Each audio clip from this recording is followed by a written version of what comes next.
Okay, fam. Quick pop quiz. How many languages do you think exist in the world right now? 100? 500?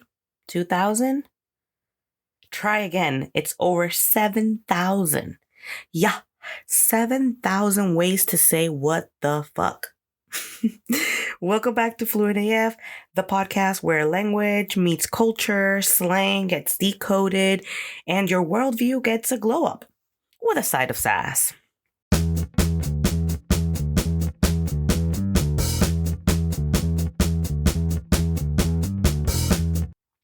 I'm your host, Priscilla, slang fluent and fully convinced that if a language disappears, so does a whole way of throwing shade.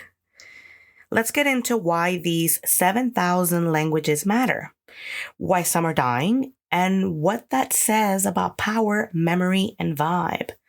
Because language, it's more than just how we talk. It's how we see.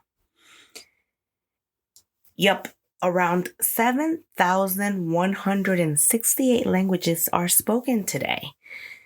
Google it. Most of them, not the ones on your Duolingo app. Actually, Papua New Guinea leads the world with 800 plus languages. That's not a typo, y'all. Meanwhile, 40% of languages are spoken by fewer than 1,000 people. Some languages only exist in one village, one family, or one grandma's kitchen. When she goes, so does the language. That's deep.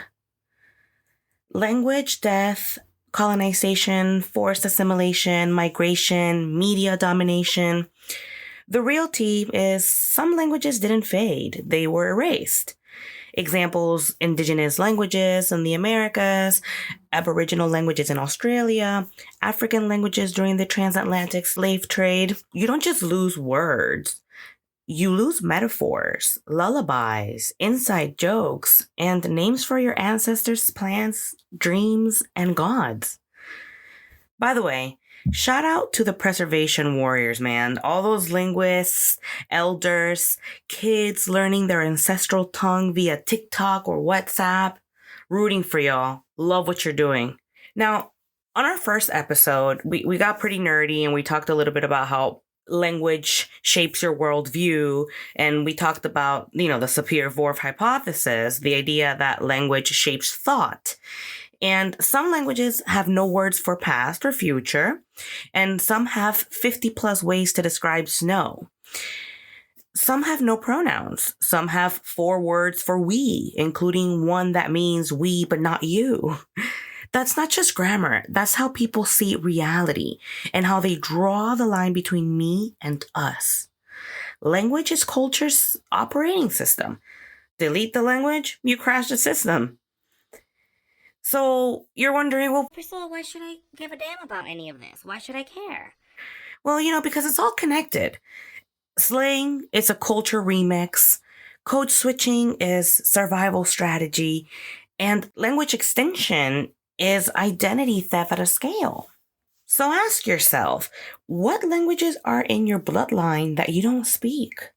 When you do your ancestry, your 123andMe, all that DNA stuff, what do you lose when you can't speak to your elders? What do you gain when you can't say, I love you in 3 languages and mean it differently in each one of them? All right, y'all. I want to know and I want to hear from you. What's the language you speak, want to reclaim, or are learning for the culture?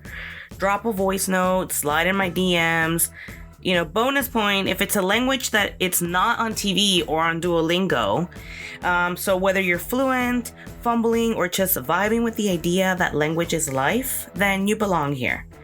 So go out there and roll your R's, click your tongue, whisper to your ancestors, or just say die like you mean it. You speak Fluent AF.